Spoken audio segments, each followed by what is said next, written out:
Hey, hi guys, welcome to week 3. You will have noticed that there was no VC today, Friday, because of parent-teacher conferences. It's a teacher student non-contact day. So make use of your time, relax a little bit, and maybe catch up on a little bit of your work from the last couple of weeks. And please watch this video. So we're going to go over the mock election that we did for all of 7th grade and talk about the results and compare them to the national results in the election. And at the very end, there's going to be a reflection for you to do. What I want you to do at this point is just write down your thoughts and then save those, because the first assignment for Module 4 next week will be based on that reflection. Okay, so definitely write it down so you don't have to come back and rewatch this video. All right, so let's talk first about voter turnout. Okay, voter turnout in the 7th grade elevation mock elections over here, you'll see that there were 206 responses. We've broken it down by teacher, so we're the little red box here. And we had about 23% of 7th graders in our classes voted. Okay. In the United States, it was 159.8 million Americans voted in this election. That is a pretty huge percentage, and I'll show you that in just a moment. We're talking about record turnout for most of the US for this election, because it's been such an exciting election. It's been such a contested election. I mean, there's a lot of fighting over it. And in Colorado alone, we've beat the 40-year record, which is 71% in 2008, for 87.7% of people voted in this election. That's 3.3 million ballots.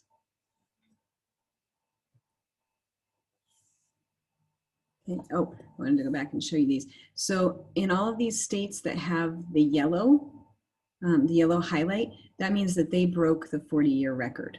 So that's a lot of states breaking the record. And where the color is darker, so you'll see this little key at the top, where the color is darker, a lot of these, this is the percentage of votes cast. Okay? So that's a lot of votes. That's pretty high percentage, especially for Colorado. Okay, all right, in the presidential election, here's where our responses fell. 81% is blue. Okay, so that means that those are the 7th graders that voted for Biden. Okay, and the green, 13.9%, is for Trump and Pence. Then these other two colors are for the smaller parties, the Green and the Libertarian parties. This is the national side of things, where it's been pretty close to half and half. Biden with 50%, 50.5%, and Trump with 47.8%, and then this tiny little sliver of 1.7% for the other candidates, and that's like those ones that we talked about over here.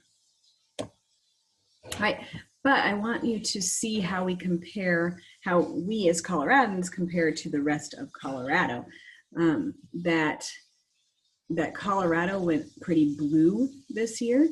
So we're not that far off from what happened in Colorado, with Biden at 55.6%, Trump 42.6%, and the other parties at 1.6, which, look at the difference here, 1.6 for other candidates, 1.7 nationally.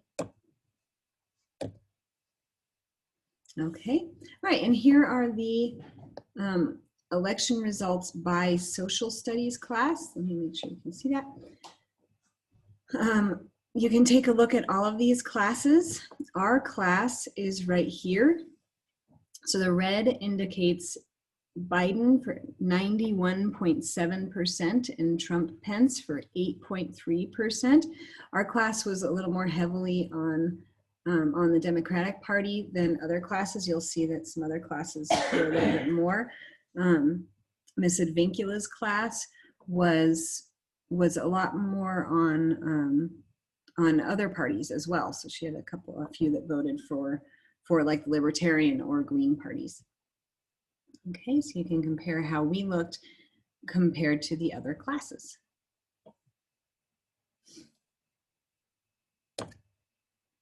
Okay. Right, this is the electoral map for the US, and I'm sure this has changed by now, by the time you're watching this, because it's changing constantly when they're counting these votes and they're adding colors to this. But this was your assignment to remember for extra credit. You can be filling in this map, and you'll turn it in to me on Monday.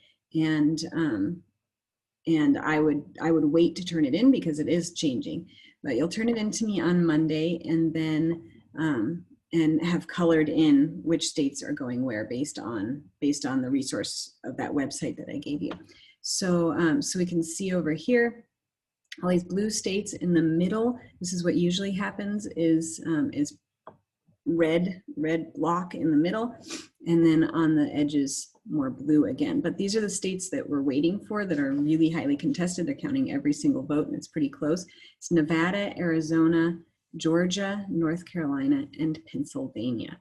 And right now they're getting pretty close to having these done, but it's a really close race, so they're not telling us for sure until they're completely done. Okay, up here you may have been hearing about Wisconsin and Michigan in particular. These are two states that in the past have usually been blue, meaning Democratic, but in the last election in 2016 they were red, and so this year they flipped back to blue again, and there's been a lot of excitement about which way those states would go.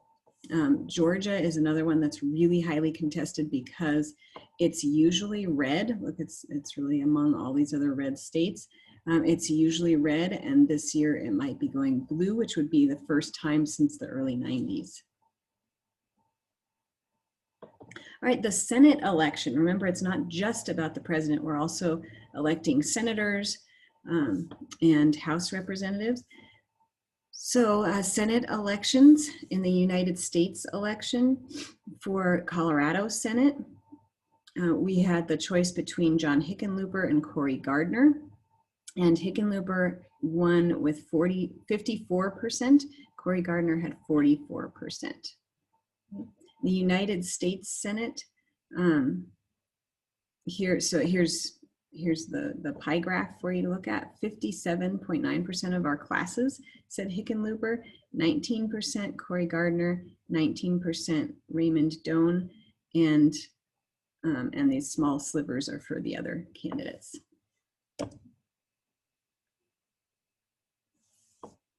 Okay, all right, House District 1. These would depend, you could vote for any of these, but in a real election, you would be sent a ballot with only the choice for where you live. So if you live in House District 1, then you would have the choice to vote for Diana DeGette, Shane Bowling, Kyle Fury, Paul Fiorino, or Jane Koch.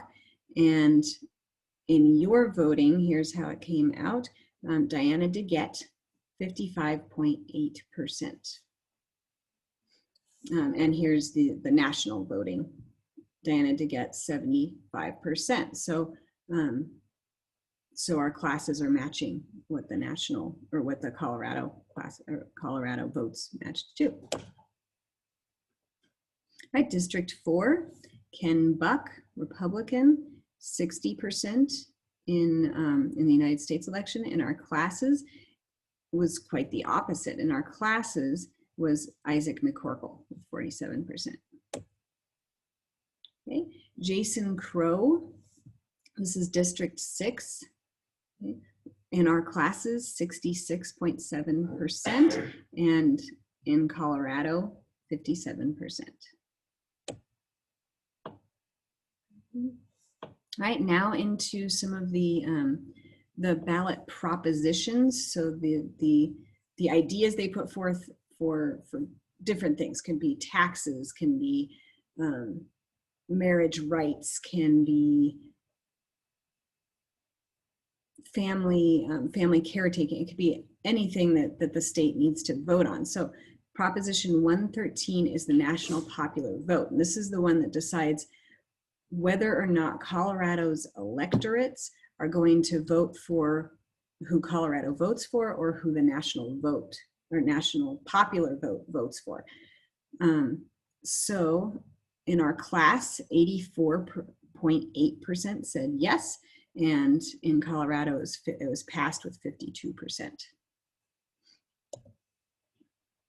Okay, Proposition 114. Oh, I should say, guys, also that electoral college vote, that means that Colorado will give their votes in the next election if there are enough other states that also pass the same kind of amendment or same kind of agreement.